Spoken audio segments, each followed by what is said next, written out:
ঘটনার শুরু প্রায় ২.৫ সপ্তাহ আগে। তদন্তকারীরা লর্ড ম্যান্ডেলসনের লন্ডনের ক্যামডেনের বাসা ও উইলশায়ারের দ্বিতীয় বাড়িতে তল্লাশি চালান। এই তল্লাশির সূত্র আসে তথাকথিত অ্যাপস্টিন ফাইলস থেকে প্রকাশিত কিছু ইমেইল, যেখানে অভিযোগ রয়েছে তিনি সরাসরি জেফ্রি অ্যাপস্টিনের সঙ্গে যোগাযোগ রেখেছিলেন।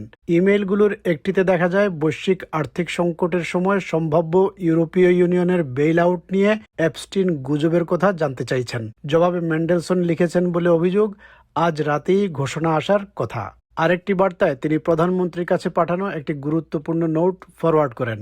এমনকি গর্ডন ব্রাউন নির্বাচনে পরাজিত হওয়ার পর জোট আলোচনার প্রেক্ষাপটেও তিনি কিছু মন্তব্য করেছিলেন বলে অভিযোগ উঠেছে, যা সম্ভাব্য আর্থিক বাজার সংবেদনশীল তথ্য হিসেবে বিবেচিত হতে পারে।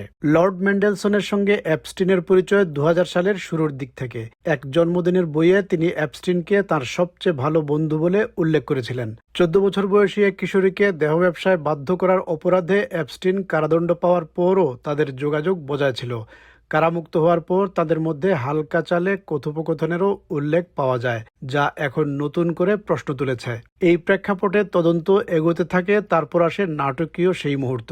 সোমবার দুজন সাদা পোশাকের পুলিশ কর্মকর্তা, যাদের শরীরে ক্যামেরা লাগানো ছিল, তারা লর্ড ম্যান্ডেলসনকে তার লন্ডনের বাসা থেকে বের করে নিয়ে একটি গাড়িতে তোলেন। তাকে নিয়ে যাওয়া হয় থানায় জিজ্ঞাসাবাদের জন্য।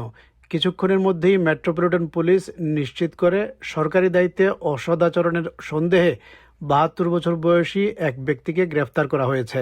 এই গ্রেফতার রাজনৈতিক অঙ্গনেও আলোড়ন তোলে।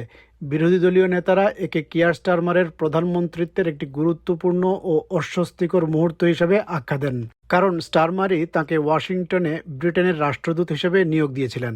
যদিও পরে অ্যাপস্টিনের সঙ্গে তার সম্পর্কের গভীরতা নিয়ে নতুন তথ্য সামনে আসায় ৯ মাসের মাথায় তাকে সেই পদ থেকে সরিয়ে দেওয়া হয়। This is the defining moment of Keir Starmer's premiership.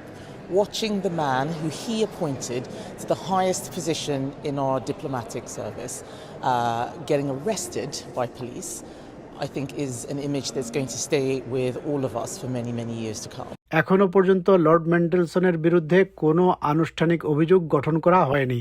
তিনি প্রকাশ্যে তেমন মন্তব্যও করেননি। তবে বিবিসি জানতে পেরেছে, লর্ড ম্যান্ডেলসন দাবি করেন তিনি কোনো অপরাধমূলক কাজ করেননি এবং আর্থিক লাভের উদ্দেশ্যও কিছু করেননি। তদন্ত অব্যাহত রয়েছে। পুলিশ ও ক্রাউন প্রসিকিউশন সার্ভিস পরামর্শ চালিয়ে যাচ্ছে, আর পুরো ঘটনাটি ব্রিটিশ রাজনীতি ও কূটনৈতিক মহলে গভীর আলোচনার জন্ম দিয়েছে, একজন প্রভাবশালী রাজনীতিকের অতীত সম্পর্ক ও বর্তমান দায়বদ্ধতা নিয়ে।